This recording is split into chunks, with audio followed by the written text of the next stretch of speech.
This is a Sports Catastrophe production. Hey there, how there. It's Jeff Donovan welcoming you to another Sports Catastrophe on this day. And on this day, March the 31st, we end the month of March with this event. Indiana winning the 1987 NCAA men's tournament. Now, a lot of people will be thinking, why this one? Well, mostly because of the fact that it was historic. I mean, the final game was very historic too. But it was for a lot of Cinderella stories and all that. Providence, who really wasn't much of a basketball school, their coach was Rick Pitino before he went on to Kentucky and other schools. So basically, Providence made their first Final Four appearance since 1973. LSU was, when they went to the 86 finals as an 11 seed, it was huge in the Final Four. However, as a 10 seed in the Midwest region, they actually made another deep run. They actually narrowly beat Indiana in the Elite Eight to get to the Final Four. So they almost did it again as a double-digit seed in going to the Final Four. And this was the last tournament in which teams were allowed to have home court advantage. Syracuse, DePaul, Arizona, and UAB all opened the tournament playing on their own home courts.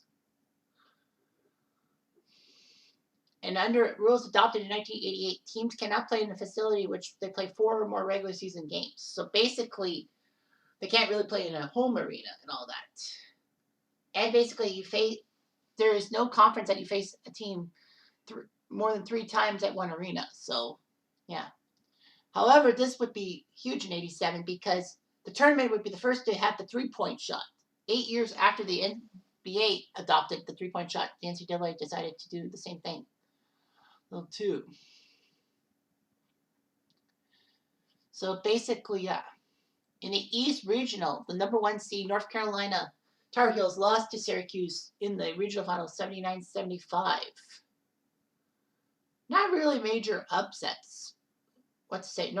Syracuse took care, as a 2 seed, took care of Georgia Southern by 6, Western Kentucky by 18, and Florida by 6 before taking care of North Carolina by 4. So, yeah, North Carolina did okay. Kenny the Jet Smith was on that team. Syracuse had Ronnie Cycli, Derek Coleman, and Sherman Douglas. In the Southeast Regional, the 1 seed Georgetown Hoyas got shocked by number 6 Providence in the regional finals. Georgetown had easily beaten Bucknell, had a scare against Ohio State, but took care of Kansas. But Providence, as the 6th seed in the Southeast Regional, used the 3-pointers to their advantage. Basically, that's why they were the first major team to utilize the 3-pointers. Providence crushed UAB. They had to go to overtime against the 14 seed Austin Peay Governors. Austin Peay almost went to the regional semis, which was weird. Providence then crushed Bama into fine powder by 21 before beating Georgetown by 15. Yeah, they used the 3-pointers a lot. Billy Donovan. Yes, that Billy Donovan, who would coach Florida to 2 straight NBA championships, NCAA championships, was there too. In the Midwest Regional, number 1 Indiana took care of LSU, as I said. They crushed Fairfield.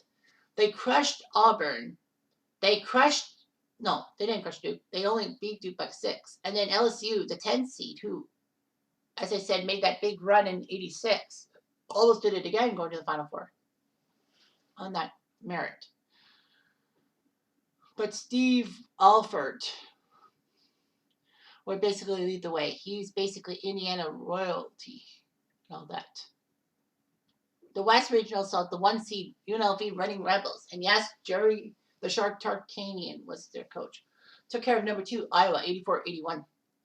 UNLV crushed Idaho State. They crushed Kansas State. They did okay against the 12 seed Wyoming Cowboys, who should not have been into the Sweet 16 because Virginia and UCLA should have tripped them up. Yeah, but they almost lost to Iowa. It was close, 84-81. Aram Gilliam did pretty well for UNLV. B.J. Armstrong did just as well for Iowa. In the semifinals, Syracuse crushed Providence by 14 points, using 20 points from Greg Monroe. Derek Coleman did well rebounding the ball, and Sherman Douglas did good passing the ball. Indiana narrowly fumbled against UNLV. They only won by 4. Steve Alford would lead the way with 33 points to Freddie Banks' 38 for UNLV. And then you got the championship game. Indiana versus Syracuse. This was an amazing game. All that. It was back and forth. Derek Coleman had a chance to at the free throw line to make things interesting. Syracuse was up by 1. He had a free throw, a 1-and-1. Basically, a 1-and-1 is when you get so many fouls, but you shoot a free throw. If you get it in, then you get another one. If you miss, then the other team gets a rebound and all that. Sadly, though, Coleman missed the front end, the first shot. And basically, Indiana went up the floor, and then Keith Smart came out of freaking nowhere and snapped a shot, an 18-footer that got into the net, and Indiana won the game. It would be another classic final at the Superdome because of what happened with Michael Jordan in 1982. But yeah, Keith Smart is the freaking hero. All that. ABC would broadcast the Oscars the same time as CBS would broadcast the championship game between Indiana and Syracuse. Chevy Chase would quit later in the evening. Is the game over yet? But the Oscars would subsequently be scheduled around the tournament broadcast. By moving it later in April for a couple of years before they moved it to early March. Yeah, as I said, the 10-seed LSU reached the Elite Eight for the second straight time without being favored to win a game. And, the previous year they went to the Final Four as an 11 seed. All that. CBS would use one of the most famous, iconic songs, One Shining Moment. This was the first time they would show it during the tournament epilogue, basically showing moments of the tournament and all that.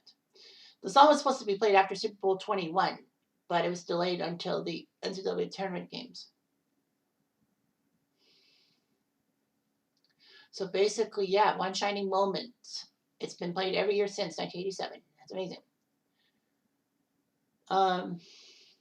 There were no teams from the Metro, Big South, or Gulf Star Conference in this tournament. Metro allowed Memphis State, well, they were, as they were called, not Memphis, which was serving an NCAA tournament ban that year to compete in its conference tournament, and they beat Louisville.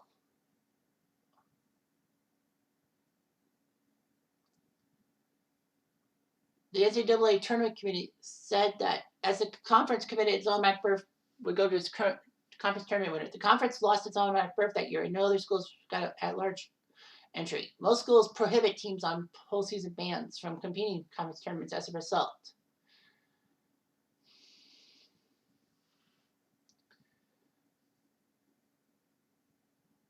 During the selection show, there was actually a spot left over for the 12th seed in the Southeast region. Kansas had to face either Washington or Houston in the first round.